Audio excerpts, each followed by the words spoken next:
Página 119, e aí nós estamos no 5º parágrafo, do propósito. Em que consiste o propósito? Estamos falando de como fazer uma boa confissão. Parágrafo 5º, do propósito. Em que consiste o propósito? O propósito consiste em uma vontade determinada de nunca mais cometer o pecado e de empregar todos os meios necessários para o evitar. Então é assim.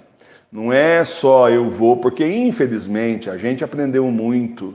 A falsa igreja, bom, ensinou um monte de coisa errada, né? Mas assim, isso não ensina-se, né? Via de regra não se ensina. Se ensina que a pessoa simplesmente vai, se arrepende dos pecados, confessa. Mas e o propósito de não mais pecar? Isso não é quase ensinado, quando é ensinado não é tão bem explicado, né? Firmemente explicado. A questão é, eu ofendo o Senhor uma vez, eu vi que eu estou pecando, eu vi que eu estou ofendendo o Senhor que não merece a minha ofensa de forma nenhuma. Aí eu me arrependo do meu pecado. Bom, então tem que ter o firme propósito de não cometer o mesmo pecado de novo. Agora eu sei que isso é pecado. Então não vou mais pecar. De boca não adianta nada. Firme propósito e se vigiar para não cair no mesmo pecado de novo. A luta espiritual é o dia inteiro, inclusive com as tentações contra nós.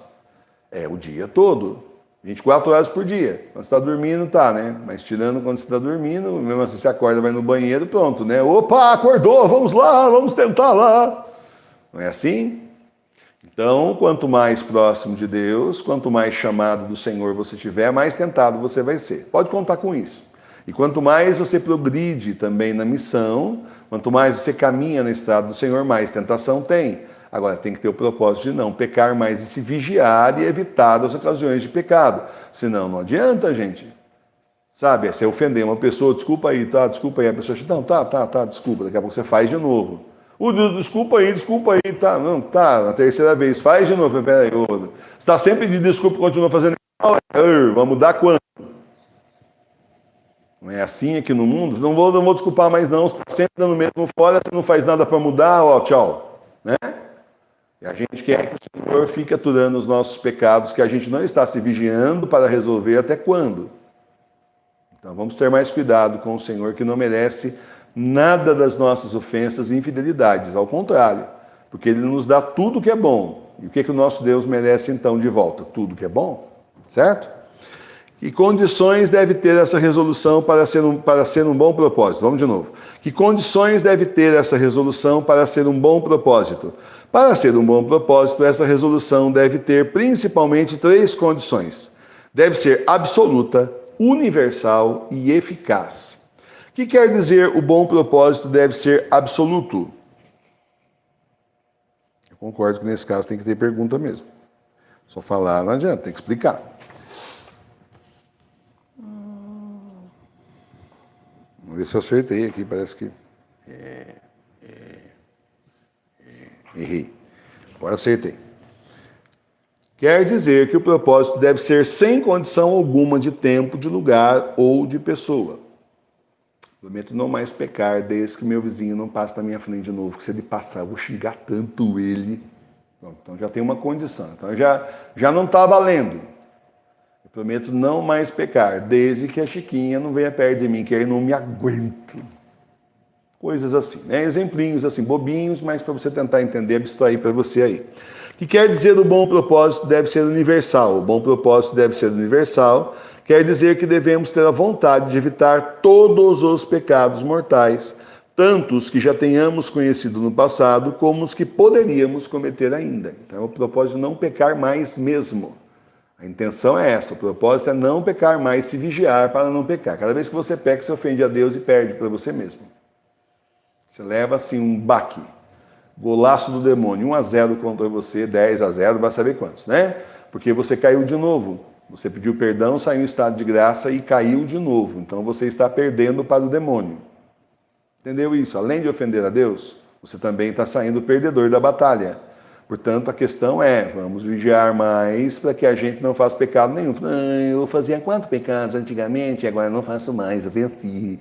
Puxa, que legal, que maravilha, né? Então agora você não peca mais. Não, eu arrumei mais 4 pecados diferentes, mas daqui a pouco eu venço de novo, aí vem mais 4. A vida é assim, você vai ver. Você pensa que não tem gente assim? O que quer dizer o bom propósito deve ser eficaz? O bom propósito deve ser eficaz quer dizer que é necessário termos uma vontade decidida de perder todas as coisas antes de que cometer um outro pecado, de fugir das ocasiões perigosas de pecar, de destruir os maus hábitos, de satisfazer a todas as obrigações lícitas contraídas em consequência dos nossos pecados.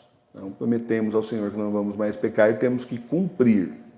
E se a gente cai de novo involuntariamente, bom, mais atenção, primeiro arrependimento, confissão espiritual e mais atenção ainda para não cair mais uma vez. O que quer dizer? Tá. Que se entende por mau hábito? Por mau hábito se entende disposição adquirida para cair com facilidade naqueles pecados aos quais nos acostumamos. Você se acostuma com o pecado, e quando você se acostuma com o pecado, parece que já não é mais tanto pecado. E com o tempo parece que, relativamente, pensando bem, todo mundo também faz, vai ver, eu estou exagerando comigo mesmo, hein?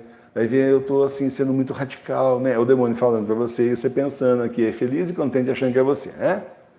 Vai ver, isso é exagero, o professor Emílio é muito exagerado, sabe? Então, mas ele foi coroinha, ele consegue certas coisas, eu não sou de ferro, etc, etc, etc. Um monte de besteira que o demônio fala na sua cabeça, tá? Então, mau hábito hoje em dia, né, popularmente, os próprios padres aí já chamavam há 20 anos atrás de pecadinho de estimação, né? O que devemos fazer para corrigir os maus hábitos? Para corrigir os maus hábitos, devemos vigiar a nós mesmos, fazer muita oração, confessar-nos com frequência, ter um bom diretor sem mudá-lo e pôr em prática os conselhos e remédios que ele nos propõe. Diretor não é diretor de escola, é diretor espiritual. Quem que é o diretor espiritual da paróquia? Adivinhou, estou olhando para ele, né? Diretor espiritual da paróquia sou eu mesmo. Ué, por que nós temos padre aqui? Não temos. Quem que está responsável pela paróquia que o Senhor deixou responsável? Eu. Ô, professor, mas o senhor não é mole não, professor. O senhor fala umas coisas duras, a gente manda gravação pro senhor, o senhor dá dura na gente. Então, é isso aí. Para você melhorar de vida. Porque que eu faço o quê? Passe a mão na sua cabeça e fale, tá tudo bem? Eu não vou fazer isso. Eu vou dar um chacoalhão em você, que é para você acordar para a vida e você não fazer mais. A obrigação do diretor espiritual é essa, você entendeu? Então, quem dirige espiritualmente a paróquia sou eu, gente. E quem me dirige espiritualmente? São José. Diretor espiritual, pedi para São José há muitos anos ser meu diretor espiritual. Desde que eu li que Santa Teresa d'Ávila tinha São José como diretor espiritual, pedi que São José fosse meu diretor espiritual também. Me ajuda muito. Vamos continuar.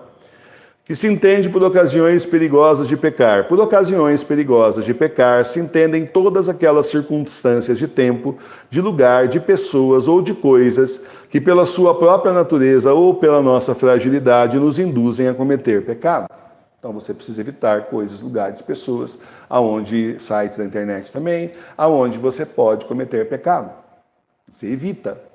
E isso é honroso da sua parte. Não pense assim, mas você está sendo covarde, estou fugindo do pecado. Não é? Você está sendo um herói fugindo do pecado, não é?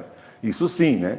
E o Senhor está vendo o teu esforço, porque nem sempre é fácil fugir do pecado. Mais fácil é deslizar na maionese e cair no pecado de uma vez, né? De cabeça.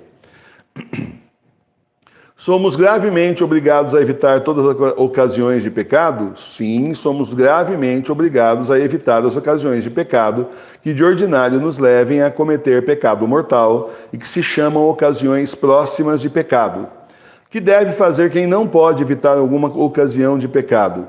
Quem não pode evitar alguma ocasião de pecado, diga-o ao confessor e siga os conselhos dele.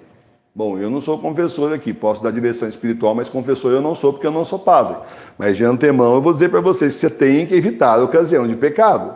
E qualquer conselho que eu vá dar vai ser nesse sentido, para você evitar, você mudar a sua vida de forma que você não caia mais no pecado.